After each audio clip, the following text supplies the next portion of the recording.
This is Boxing Tickets NA. We are here at Evolution Boxing Club in Cork and delighted to be joined once again with Jamesy Freeman. How are you? Good, Steve. How are you? Struggling on. We're Paddy's week. I guess it's probably different for you. I know just over a year ago, obviously, we done our first interview and you going pro, and now I guess we have a fight coming up. You probably can't celebrate St. Patrick's as you normally would. No, definitely not. In the gym every day, as you know, twice a day. St. Patrick's week, it'll be busy work-wise with me because obviously the events and stuff, so I have a couple of events on, but there'll be no celebrations until the 30th of March. Steve, for me, obviously I'm locked in this fight, so full focus is on the fight, and then obviously for a couple of days after I'll enjoy myself, and then I'll be back to the gym the following week, you know. They obviously look at you, obviously, I know you've only had 2 fights so far, you've obviously had a couple of injuries and things like that, but they look at you, you're not fazed by it. I guess that's that mentality you probably have. It's, you know that injuries are going to happen, you probably haven't been as active probably as you would want it to be, but like, there's your, and I know you're going to say this, I really know the answer already, but you fought in SSE, you fought in the feile, and now you're obviously going to fight in the iconic Ulster Hall. It's like, I know when we previously spoke, you knew these opportunities would come, but if we roll back a year, do you think that these opportunities is coming? Did you think they would come along so soon? Yeah, 100%. Well, like we spoke before in previous interviews, maybe it's either a bit of visualisation or a bit of delusion, whatever you want to call it, but I was picturing myself fighting in these big fight nights, and I'm very, very grateful for the opportunities I've got. Ian Gaughran, my manager, Ian Mahood, my coach, done a great job, along with Conlan Boxing's given me great opportunities for my career. I'm very, very grateful for it, like you said, now after this fight I'll have fought in the top 3 venues in the north.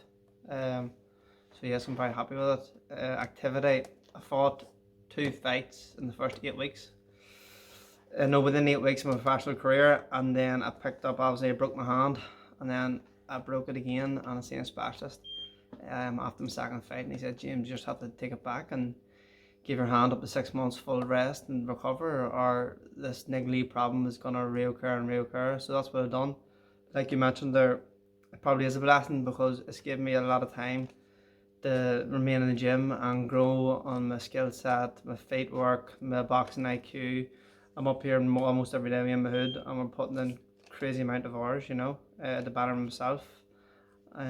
So yeah, maybe it is a blessing that I had to take that wee step back, but I remained in the gym, remain working hard, and now I'm ready to showcase what I have here in 3 weeks' time. I guess, when you say there, it's a good thing where you've had that rest. Like, you're under no illusions. You obviously don't have an extensive career. You'd 4 obviously white collar fights before you turned over. So like 4 fights, 4 knockouts. Yeah, couldn't have. So like, and there wasn't a lot of activity sort of, and then there was a lot of stoppages very early on and stuff as well. So like, we know obviously Ian's background. Obviously, it's not just professional boxing. Obviously he probably struck a luck in some ways in getting onto his first pro signing, but there's obviously a lot of amateurs and stuff here. So for you, it's sort of going back to basics. It's, as you say, your footwork and everything else like that. So probably some has been challenging for you in some ways. You're going, why are we doing this? Why are we doing this? And he's probably having to keep the repetition going for you. Yeah, it's like everything in life, you're doing something that you're not accustomed to and you haven't done from a young age.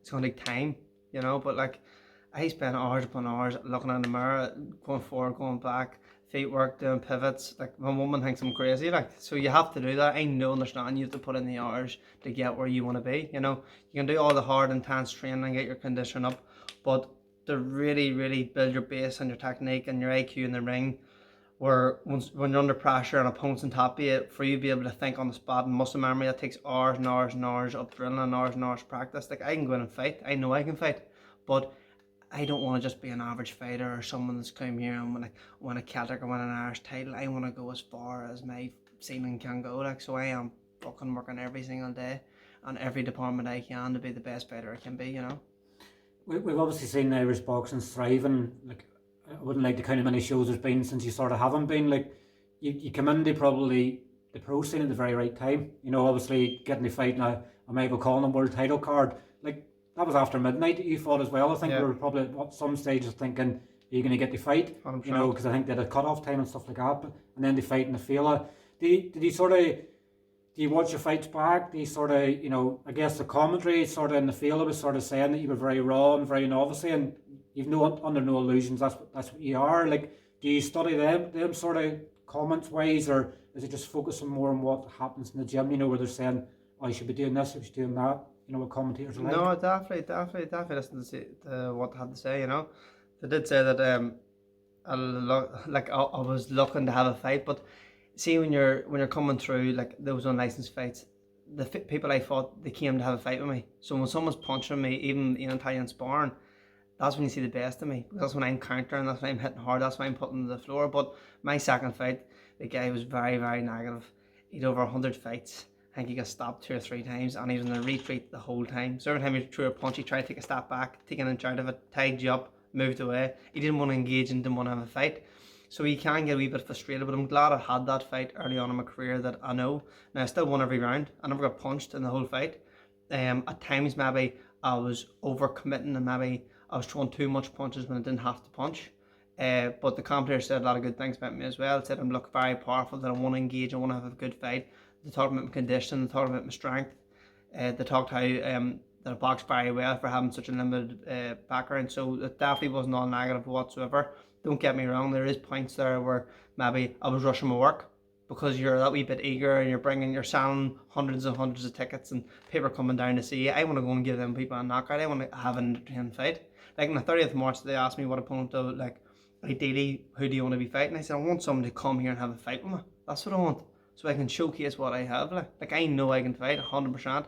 My boxing IQ's came on massively. Every element of the game is improving. So I want to show the people at the end of the day, people are paying their hard-earned money to come see you fight. So you want to put on a show, like, do you know what I mean? For obviously, you know, in some ways probably people see you as a ticket seller, and I guess people see that a lot with people's careers. We've obviously Paddy McCrory at the start, and look where he's at now. Obviously Owen O'Neill fights the same card as well, where they sold a lot of tickets. People just saw them as ticket sellers.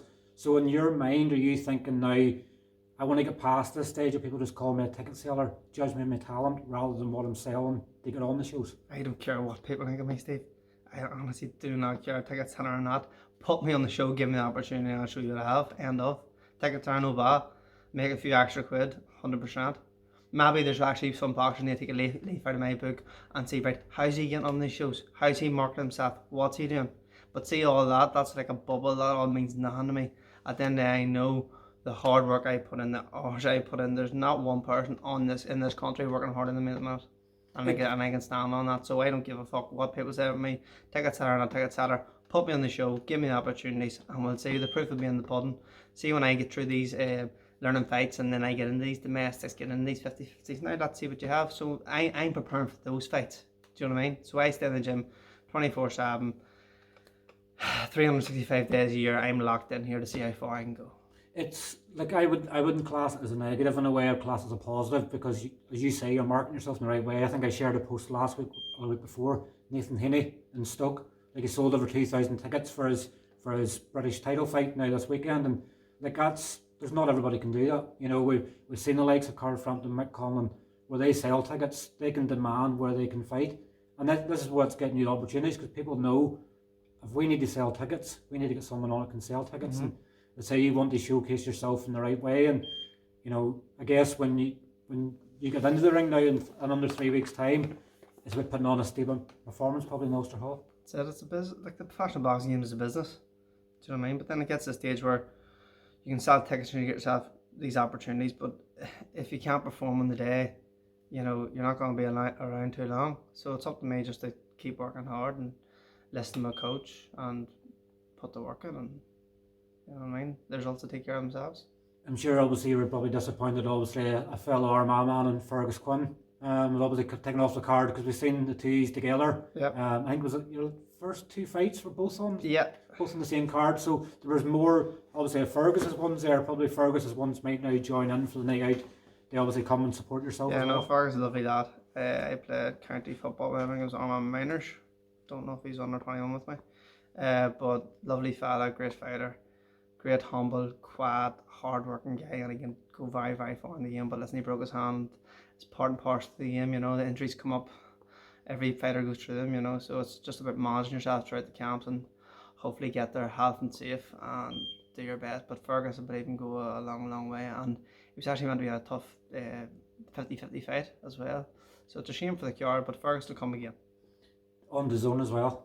I know it hasn't been officially announced yet. Yeah. I think I've just been told just not to tag dazn in it, but obviously the card's going to be streamed all around the world in dazn. Like, they think of you 2 fights in, you're obviously going to fight in the dazn as well. Like, I'd probably imagine because of the tickets you sell, which is a good thing as well, it's going to get you up the card a good bit as well. So, 100%. like, you're obviously with prime time all around the world. So, you know, people that's maybe not in Ireland, obviously they can still watch you wherever they are in the world. Definitely, like, I truly believe this is kind of my debut in a way, because going to my first fight, McConlan, honestly unbelievable, but I fought, like you said, it was a fuck up of all the different times I fought. I think it was 20 past 12.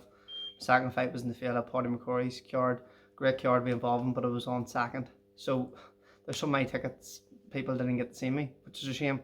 Now, all been well, touch wood. I'll be on a good time with dazn.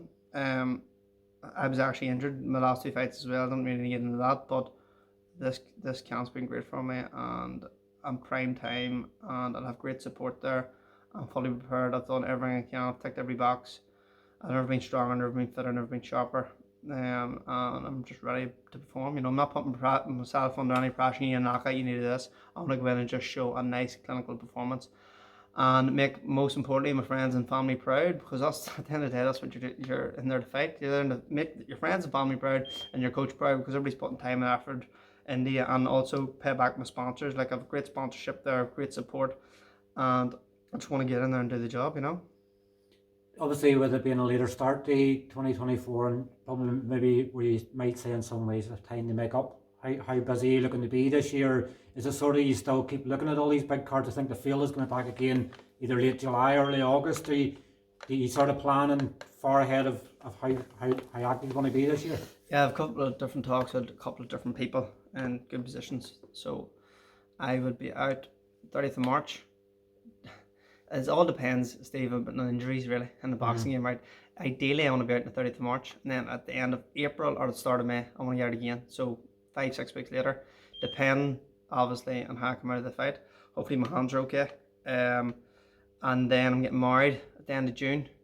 Sorry to hear that. All the single ladies now that are following you on social media and things like that, they're going to unfollow you now. They know you're getting married. No, no, I'm very lucky. So getting married at the end of June. I'm going on a honeymoon with her for a few weeks after, and then I want to get out again 2 or 3 times towards the end of the year. So 2024 for me is activity, experience. You learn the most when you're in the camps as well, because you're bringing in different people, you get different rounds in. Me and Ian drilling different sequences. We're just always learning and always growing. So I want to ideally, 2024, I'd like to be on 5 fights. So I'd like to be 6-7-0. And then 2025, I want to jump in mid-year to a 50-50 or whatever we want to call it. It's a bit sort of walking before you can run, isn't it? Like we see so often now, and obviously the interviews I do, every fighter sort of mentions titles, but like, you have to go through the process. There's no point. You don't want to go into a title fight and not be prepared for it. You know, you want to be prepared. You want to put in all the hard work, so when you get the title fight, you're not just taking part. You want it. 100%. And then the other one too, a lot of fighters talk about shite, and they want to fight all these different titles, and you don't see them fighting for titles for a couple of years. See, when I say I'm ready to go, when Ian says I'm ready to go, we're ready to take on a title, we'll be fighting for a title our next fight. They're no bullshit or looking for clickbaits. I want to fight this and fight that, and then you hear that many things going on in the boxing game. It's a small world, that people online, they're going to fight this, they're going to fight that, and in hindsight, they don't want to fight nobody. So I'm not really into that whatsoever. I want to get my experience in this year. I want to be active. I want to maybe fight a couple of times, maybe outside Ireland as well.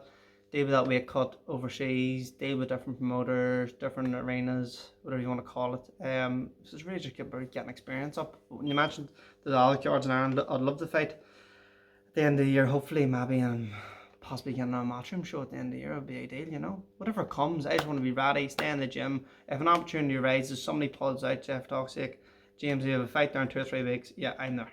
I'm always fit, I'm always doing my runs, I'm always training, so it's just being active and staying ready to take any opportunity that comes.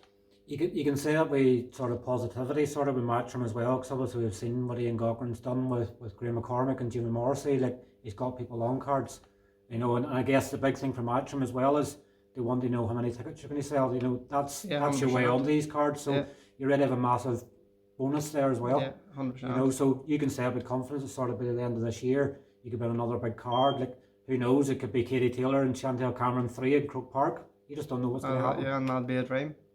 But like I said, you have to take what's given you, and then if you've got the right head for it, you can negotiate different terms and different things within the card, you know.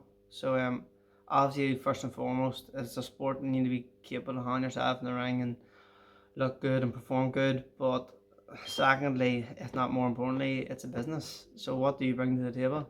Do you know what I mean? You can be the best hand in the world and sell 5 tickets and be very, very difficult to have a great career, you know. So it's about getting the balance between all the different sectors and putting it into one and being your own complete fighter and being yourself as well. A lot of people are trying to beat people that they're not, and it's a bit cringy looking. So I just being me, you know. Good thing about me is I'm from Armagh, and there is no other fighters from Armagh City. But Fergus is from Belfast, which is like the countryside where I'm from. But so I'm planting the flag for them, and thankfully a lot of Armagh people are getting behind me, which are really, really, really good for. And only for that, you know, God knows if I'll be getting opportunities, you know. So I'm very grateful for the position I'm in. I just want to keep working hard and stay in the gym. And I'm loving it at the minute, you know. Don't get me wrong, it can be tiring. Like some days a week I'm going, fuck, I can't be bothered with this here, but you just have to pull through, and by the end of the night when you're going to bed, you're happy you done it, you know. So I'm enjoying my life, personally, business, sporting wise. I'm in a good place, and I'm ready to have a big 2024.